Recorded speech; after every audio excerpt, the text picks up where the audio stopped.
The sky cracked open with a scream of thunder, but no storm followed. Instead, dark shapes fell from above metal pods, slamming into the ground like hammers.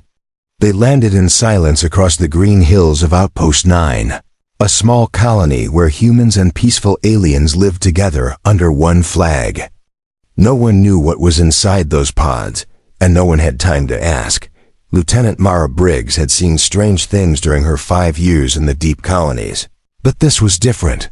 She stood near the eastern gate of the colony when the first pod cracked open. A long, bony arm emerged, its fingers tipped with claws and covered in oily red skin. The creature that stepped out was 7 feet tall and moved like it was born for war. The alarm blared before anyone had a chance to breathe. Civilians ran for the bunkers. Soldiers grabbed rifles. The beasts didn't wait. They charged with terrifying speed, tearing through fences and smashing vehicles like toys. No one knew their name or where they came from. They didn't speak. They only roared and killed. Briggs ordered her squad to fall back to the central courtyard. Blood stained the gravel. The colony wasn't ready for war. This place had been built for farming, science, and trade, not battle. But now it had become a hunting ground, and they were the prey. Private Jason Hawley, just 22 and fresh from Earth, hid behind a broken food truck, heart pounding like a drum. He peeked over the edge and saw one of the beasts tear through a barricade like paper. He'd never fired his rifle in real combat before. His hands shook, but he aimed anyway. The shot hit the creature in the shoulder. It didn't fall. It turned its eyes glowing like fire and charged straight at him. Hawley scrambled to reload, his fingers fumbling with the ammo. Just before the beast reached him, someone tackled it from the side. It was Corporal Sierra, half human and half Tharkan, with strength most humans didn't have. Move! She shouted, throwing Hawley toward cover. Across the colony, chaos spread like wildfire. The aliens who had lived peacefully beside the humans were running too. Even the tough Grell miners dropped their tools and fled. The beasts were everywhere, and nothing seemed to stop them. Then something strange happened. In the middle of the courtyard, a large beast leapt over a burning rover and landed in the middle of a squad. The soldiers fired at once. Bullets tore into its body. It fell to the ground, blood pouring from its chest. But before it died, it did something that froze everyone in place. It looked up. Its mouth opened, not in a roar but in a word. Medic. For a few seconds, the world stood still. The beast hadn't just copied the word. It had spoken it clearly, in perfect human English. It was bleeding like any other soldier, and it had called for help like one too. Briggs stared in disbelief. A beast had asked for a medic. That meant it could think. It meant it felt pain. It meant maybe it wasn't a beast at all. Hawley stood behind a pillar shaking. He had heard it too. The creature was dying. He could see it clutching its wound. But none of the soldiers moved forward. No one knew what to do. Helping it seemed insane. But killing something that cried out for help felt worse. One of the Grell miners, a bulky alien named Duck, stepped forward. "I know that word," he muttered. "It's human." That thing asked for help. Why would a monster ask for help? Number one answered. Briggs lowered her rifle. Her gut screamed this wasn't just a random attack. Something was wrong. Something didn't fit. "Secure the area," she ordered. "Don't kill anything unless it moves first. We need to capture one alive." Across the field, more beasts emerged from the trees. They paused, staring at the paused fallen one. And for the first time, they didn't charge. Instead, they picked up the wounded creature and retreated back toward the hills. It wasn't a full retreat, but it wasn't mindless bloodshed either. They were organized. They protected their own. They acted like a unit. Briggs felt a chill run down her spine. These weren't beasts. These were soldiers. And now the war had changed.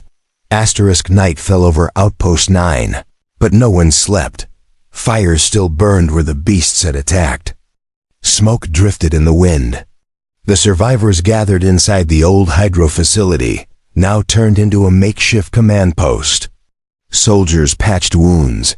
Engineers counted ammo. Everyone waited for another wave, but none came. Lieutenant Briggs stood at the front, staring at the holographic map of the hills.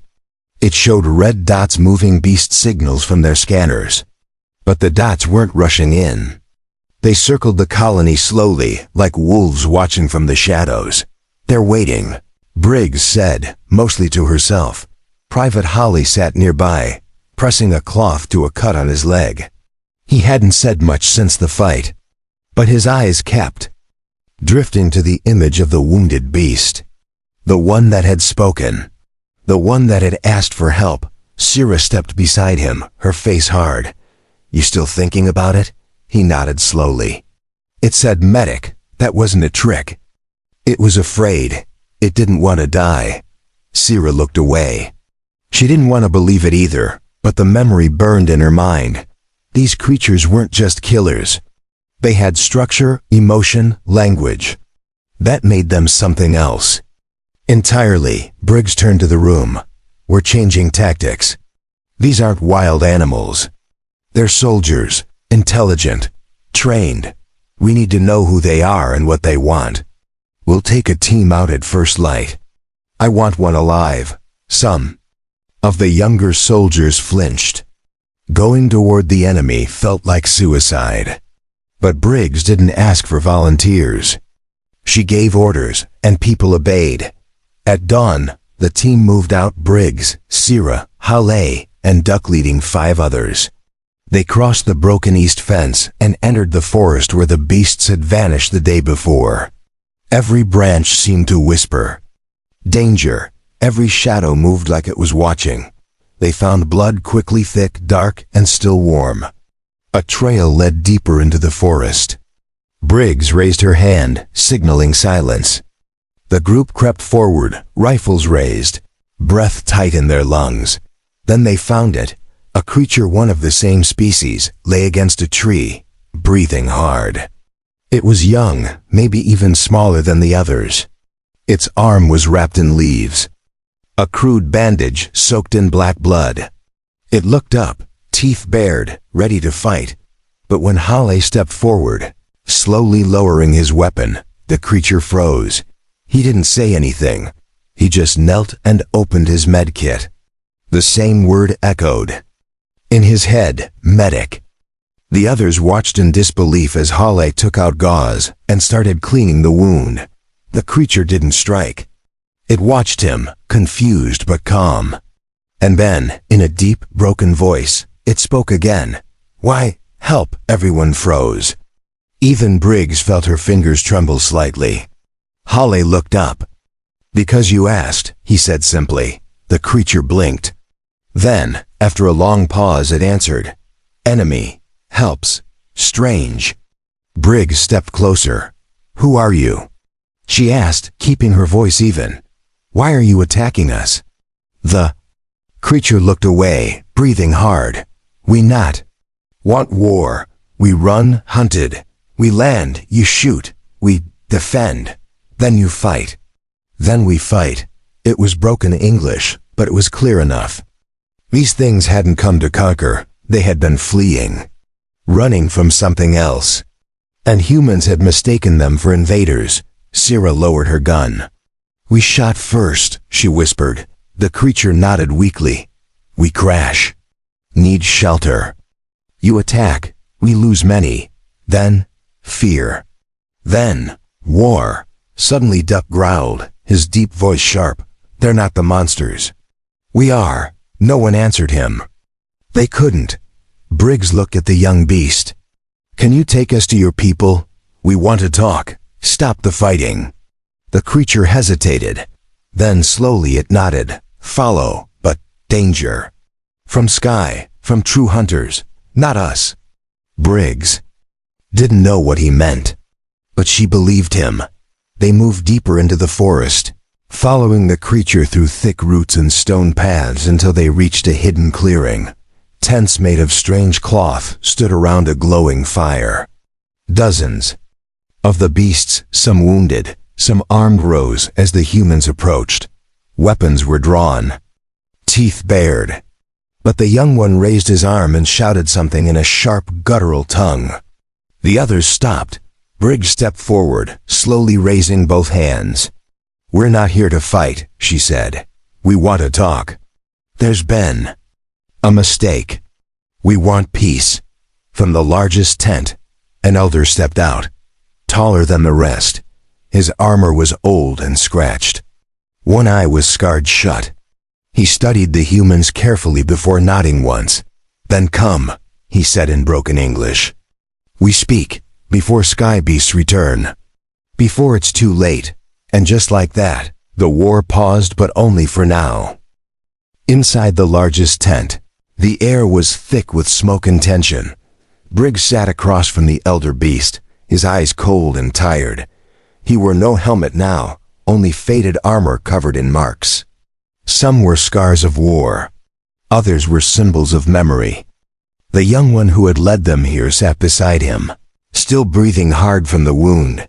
"We call you beasts," Briggs said quietly, "but you're not. You think, you speak. Why didn't you say anything before?" The elder looked at her, then at Holly and Sira. "You shoot when we land. You fire before we speak. We run from hunters. We crash here. You greet us with bullets. What should we call you?" No one had an answer for that. "We made a mistake," Briggs finally said. "And now we want to fix it. Who are you? What are you running from?" The elder tapped his chest with a clawed hand. "We are the Soren. We were warriors once, long ago. Now we flee, our world burned. The Skarn came from above. They do not speak. They do not stop. They take bodies, twist them, and build more from the dead. Machines and flesh. They chase us across stars." Everyone sat in silence. The idea of something worse than the Soren, something that turned bodies into machines, was hard to imagine. Even Duck, strong and proud, felt cold in his chest. "We find this planet.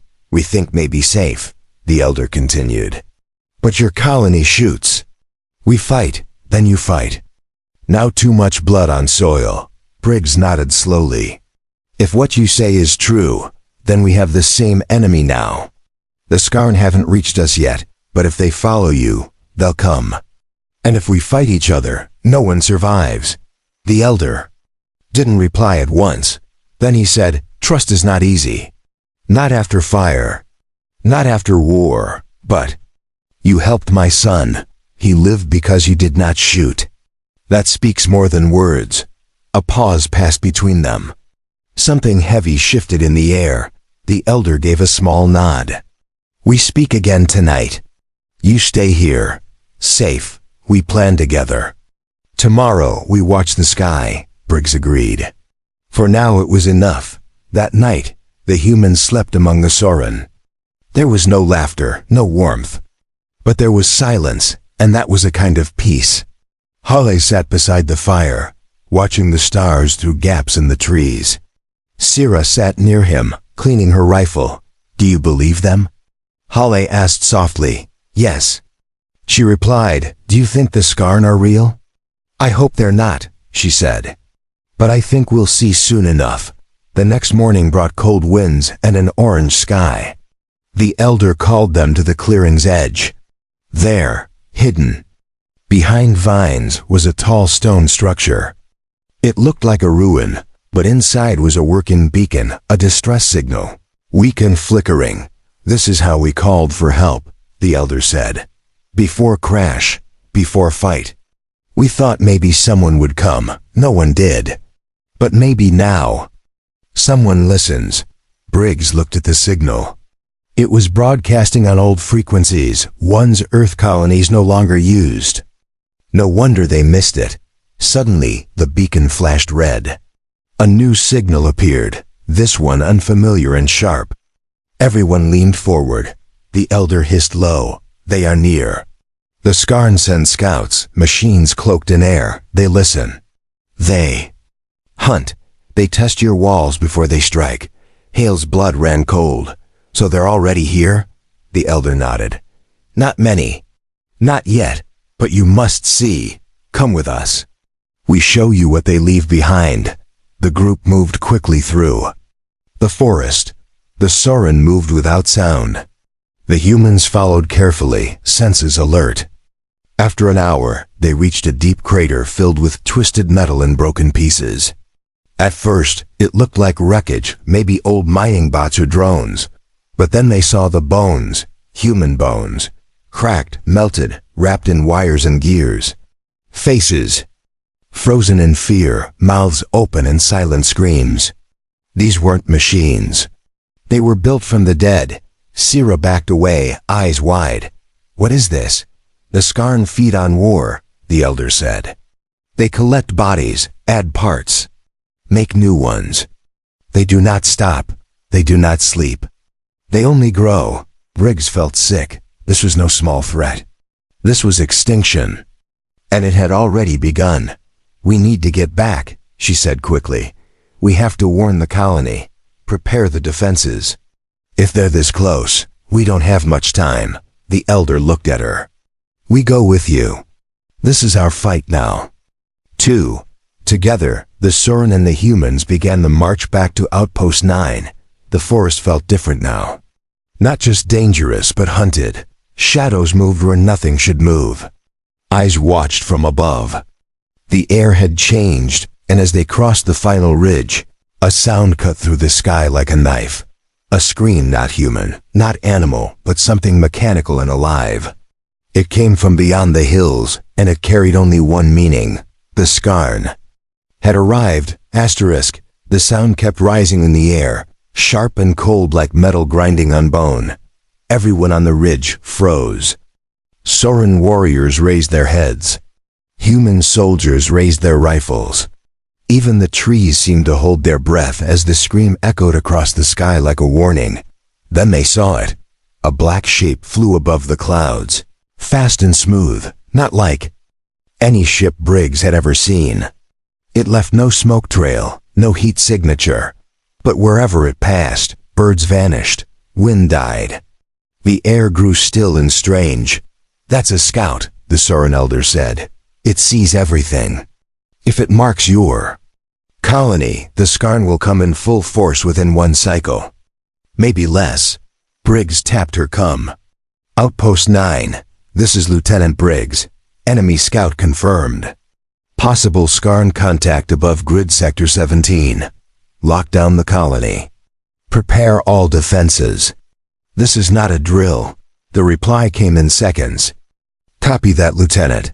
Reinforcing all outer walls. Bunkers are filling. Civilian evacuation underway. What's your ETA? Briggs glanced at the Soren. We're coming in with new allies. Don't shoot the ones with claws. They moved fast. Soren and humans ran side by side. No one talked. The noise in the sky had vanished, but the fear had not. When they reached the colony gates, soldiers on the walls stood ready. Their eyes widened as the beasts returned, but didn't attack. Instead, the Soren lined up, silent and alert, guarding the entrance like it was their own home. Briggs stood before them all. Listen up, she said to her troops. We got it wrong the first time. These aren't our enemies. They were running. Just like we will be, if we don't stand together. The real enemy is coming. And they don't stop until nothing's left. Private. Halle stood with Sira, watching the Soren work beside the human engineers. They moved fast, helping build stronger barriers, welding steel plates, reinforcing energy shields. In less than an hour, the colony looked more like a fortress than a farm station. But the question in everyone's eyes was the same. Would it be enough? Night fell, and with it came silence. Not peaceful silence, but a thick, choking stillness that wrapped around the colony like a warning. The winds had stopped. The lights flickered. The ground felt colder than usual. And then, at midnight, the first drone appeared. It hovered above the outer wall, a floating orb of metal and wires. Its surface shifted like liquid. The moment, Soldier spotted it, he fired. The bullet passed through the drone, and it vanished like smoke, probing our defense. Duck growled. They're learning how we react, testing us like rats in a maze. Syrah clenched her jaw. Then let's give them something to remember. But the Skarn didn't rush in like the Sorin once had. They came in waves, quiet, sharp, patient. The first was a crawling machine with blades for arms, slipping through the west fence like a shadow. The second looked like a dead colonist, skin stretched over metal bones, eyes glowing blue. Briggs watched in horror as more of them rose from the ground, from cracks in the dirt, from pods buried deep beneath the colony. They'd been waiting. Here the whole time, fire at will. She shouted, the sky lit up with red and yellow bursts. The Sorin roared beside the humans, charging into battle. Duck ripped one machine apart with his bare hands. Halle covered a group of engineers trying to power up the last railgun. Syrah climbed the sniper tower, picking off anything that moved too close. A Skarn drone got past the second wall and aimed for the children's bunker. Halle saw it too late, but a Sorin female jumped in its path, taking the hit. She didn't scream. She just growled and grabbed the drone by the core, crushing it before falling to the ground. Halle rushed to her side, checking the wound. She was still breathing. Medic! He shouted without thinking. Briggs turned her head sharply when she heard that word. It echoed through the chaos, and the Sorin stopped just for a moment. One of them turned toward Hale and nodded. A Sorin. Field healer crawled from behind cover and started helping the injured female. It was the same word again used by both sides now. Not as a trick, not as an echo, but as a truth. They weren't just soldiers anymore. They were allies by dawn. The fighting slowed. Smoke drifted across the battlefield. Half the outer wall was gone. Hundreds of drones had fallen, but so had dozens of defenders. Humans and Sorin stood together among the ruins, breathing hard, staring at the sky. Then something worse came. Shadow 3 times the size of the colony loomed above. Blacker than night, colder than ice. It didn't fly, it floated, as if space itself bent to let it pass. The Skarn mothership had arrived. Briggs gripped her rifle and looked up. Everyone. To their posts. We held the ground. Now we hold the sky. This isn't over. It's just the beginning. The sky turned black as the Skarn mothership hovered above Outpost 9 like a mountain, ready to fall. Its surface pulsed with red lines, shifting and twitching as if alive. Long tendrils hung from beneath it, some carrying weapons, others ending in hooks and claws. The ship made no sound, but its presence crushed the hearts of everyone below.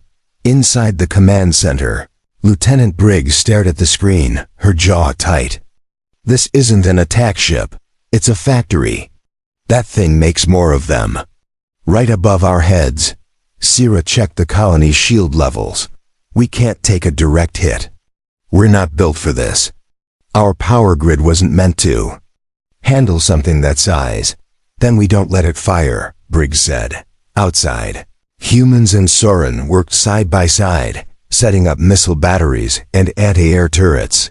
Halle ran between stations, carrying power cells and relaying orders. His arms ached, his chest burned, but he didn't stop. Not while the colony stood. A sudden quake shook the ground. One of the mothership's tendrils touched the surface. It pierced the ground like a spear and began to dig. Whatever it was doing, it wasn't waiting. The Skarn are deploying directly from the mothership, said the Sorin elder. More will come every minute. This is their last move. They think we're weak now, broken. That's why they came in close. Good, Duck growled, standing beside a turret. Makes them easier to hit. The Sorin had changed in the last few days. No longer were they hiding or afraid. Fighting beside the humans had lit something in them again, a memory of who they were before the Skarn hunted them across the stars. Second quake hit stronger than before. Cracks spread across the eastern wall. Briggs ordered all civilians to the lower bunkers. "This is it," she said to her squad. "We hold them here. If we fall, there's nothing between them and the rest of the planet." The first wave came fast. Hundreds of Skarn creatures, half machine and half corpse, stormed the colony walls. Some climbed, some flew, some tunneled beneath. But this time, the defenders were ready. Turrets fired in rhythm. Explosions lit the sky. Sauron blades sliced through steel. Human grenades tore holes in the ground. And in the middle of it all, Halle saw something that made his heart pound. A child maybe 6 years old had gotten separated. She ran crying as a Skarn beast lunged toward her. Halle didn't think. He sprinted across the battlefield, dodging lasers and stepping over broken bodies.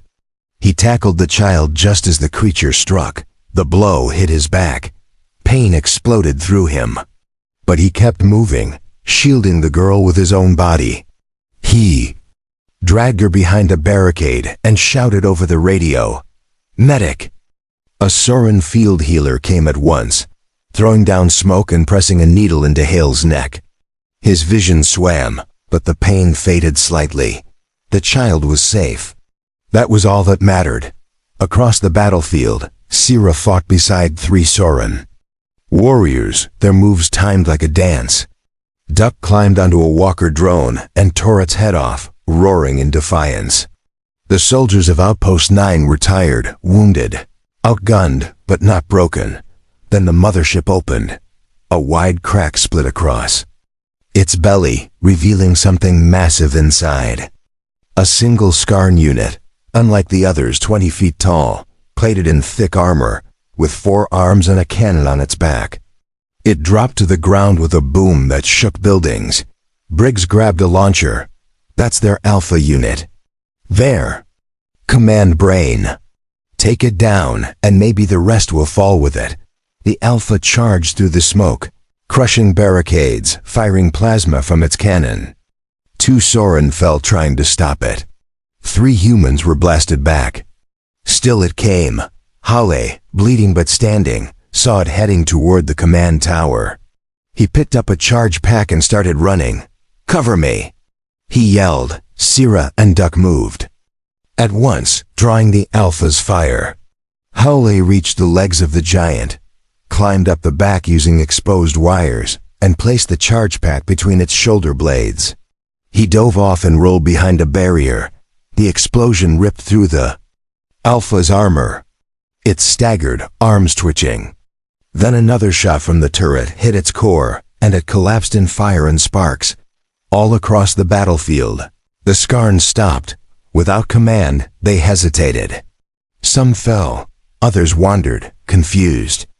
The tide was turning.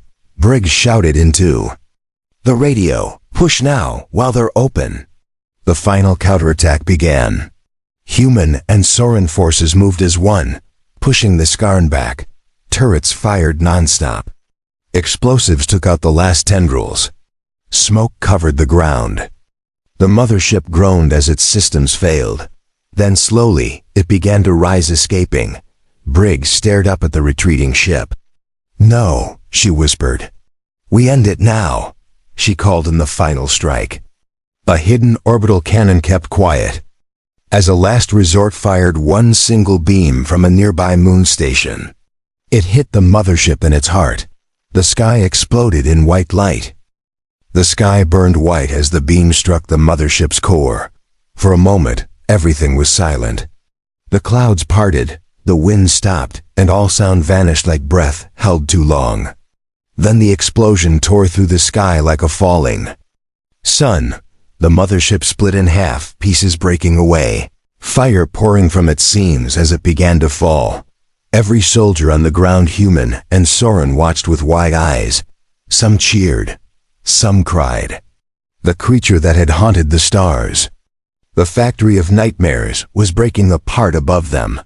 The crash lit up the forest beyond the ridge. Trees turned to ash.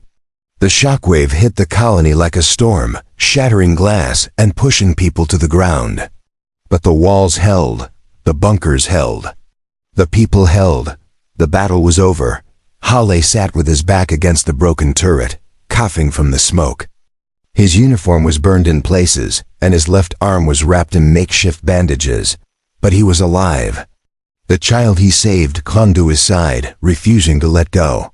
Across the battlefield, Sira limped through the ruins, helping carry the wounded. Duck stood like a stone, covered in soot and oil, holding a Soren soldier who had lost a leg, but still smiled through his pain. Briggs climbed onto the command platform, blood on her forehead, voice hoarse from shouting. She looked across the colony at the soldiers, at the allies who had once been enemies. Then she raised her fist. "We stood together," she said. "That's why we're still standing now." A cheer rose not just from the humans, but from the Soren. They banged weapons together. They lifted the fallen. They shouted not in fear, but in pride. Hours later, under the light of a calmer sky, the survivors gathered in the central courtyard. The fires were out. The wounded were treated. And the dead were honored. Flags were lowered. Names were spoken. But no one stood alone. The elder Soren stepped beside Briggs, his armor dented but his eyes calm. "You saved more than your colony today. You saved what was left of us too. For that, we are yours in blood and bond." Briggs shook his hand. Firm and steady. "We didn't just save each other. We reminded each other what it means to fight for more than survival, to fight for someone else. To say medic and mean it even to a stranger." Holly sat beside Sira, watching the sky. "Do you think they're all gone?" he asked. "No," she said, "but they're running now." And we're not. Later that night, the colony lights glowed warm across the rebuilt courtyard. Soren children played beside human kids. Engineers of both species worked together on the damaged defenses, reinforcing them stronger than before. They weren't separate teams now, they were one force. Halle helped the young Soren medic carry a supply crate to the infirmary. The medic turned to him and said something in his own tongue, then repeated it in slow English. "Brave, to help, even in fear. You are not weak, even when wounded. That is strength." Holly smiled. "You did the same. We're not that different after all." Briggs stood alone on the watchtower, looking out at the horizon. The land was quiet now. But she knew this wasn't the end, not for the galaxy. The Skarn were still out there somewhere, watching, rebuilding, waiting. But this time, they wouldn't be the only ones ready. Messages had already been sent from Outpost 9 to other colonies, to Earth, to the Tharkan Union, and even to old enemies turned allies. Warnings, footage, the truth. The galaxy had seen what was coming, and what could be done when enemies stood together. At the edge of the field, a new memorial stood.